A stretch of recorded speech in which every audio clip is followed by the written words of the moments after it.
इस सावन के सुनहरा मौसम पर प्रथम सोमवार के दिन एक ऐसा घटना देखने को मिला है कि जहां पर नंदी महाराज का मूर्ति को पानी पिलाया जा रहा है, वो भी चम्मच से, और वो पानी पी रहे हैं। तो देखिए कैसे वो पानी पी रहे हैं, आगे वीडियो में दिखाते हैं किस तरह से वो पानी पिलाया जा रहा है उनको, यानी कि जल पिलाया जा रहा है।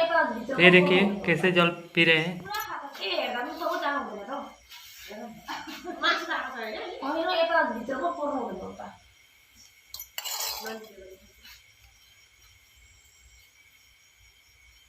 लखिमपुरमा गरेको थिएँ अरे त उता थुप्रो जस्तो लखिमपुरमा एक महिनासम्म खिलाउने भयो यसरी।